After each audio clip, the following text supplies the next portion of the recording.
C'est un monsieur qui a été excédé sur son lieu d'habitation et il n'est pas normal qu'on autorise des jeunes à faire du rodéo comme ça. Il a peut-être, comme on dit d'habitude, pété les plombs et on peut le comprendre, moi je le comprends. Je soutiens quelqu'un qui en a eu ras-le-bol et qui a, certes fait un geste peut-être dépassé, qui a tiré sur quelqu'un, mais ça peut arriver à n'importe qui, à Nouméa ou en Nouvelle-Calédonie. Moi j'ai bien peur qu'il y ait des actes beaucoup plus graves parce qu'on en a marre de la délinquance et personnellement on a l'impression que rien n'est fait pour arrêter ça parce qu'à mon avis il y a des solutions. On a un homme de Canala à qui on a apporté notre soutien parce qu'en Calédonie la délinquance a pris une ampleur considérable et on sait que n'importe quel d'entre nous peut être touché.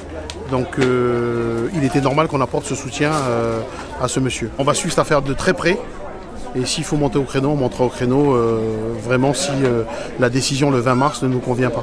Oui, je vous remercie beaucoup. Et là, tu vois. J'ai été étonné en arrivant ce matin de voir un peu comment la Calédonie se mobilise par... Mais voilà, comme je dis, je remercie beaucoup la population.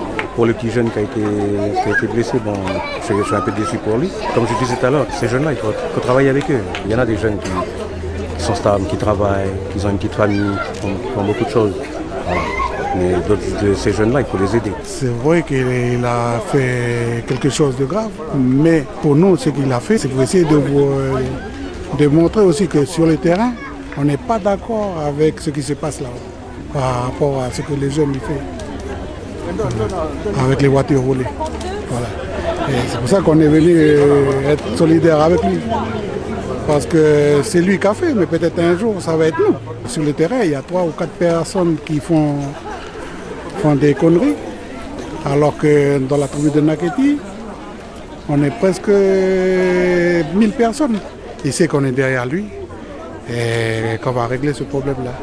Là, on est sur des faits de nuisance sonore à la base qui ont été résolus par trois coups de fusil avec une personne qui est actuellement à l'hôpital dans une situation extrêmement grave. Donc il est hors de question qu'il y ait des débordements comme ça avec des comportements totalement anti-citoyens dans ce type de situation. Depuis plusieurs mois, toutes les affaires qui ont eu lieu sur des tirs de gendarmes, sur des infractions extrêmement graves, où les jeunes ont été placés en détention pour des raisons qui sont autres que ce dossier, j'en conviens parfaitement, mais on est sur des faits qui sont similaires et extrêmement graves. Il faut bien que les gens gardent en tête que ce n'est pas normal de tirer sur un jeune dans une voiture volée parce qu'il fait du bruit avec la voiture. Ce n'est pas quelque chose d'acceptable.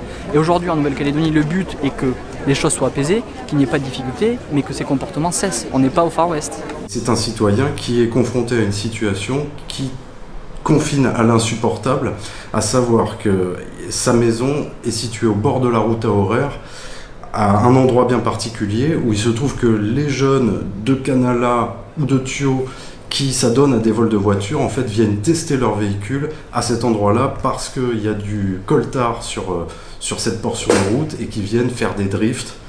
Et donc ça fait 3 voire 4 ans que M. Bohéné subit quotidiennement ce type de nuisance. Moi, ce qui me paraît essentiel dans ce dossier, c'est qu'il ne soit pas fait de ce dossier un exemple, ni dans un sens, ni dans l'autre, et qu'on n'instrumentalise pas ce dossier dans le contexte actuel. Voilà, c'est la réaction d'un homme qui a été dépassé par une situation, et moi, ce que je souhaite, c'est que la justice qui sera rendue sur cette affaire le soit dans des conditions de sérénité totale.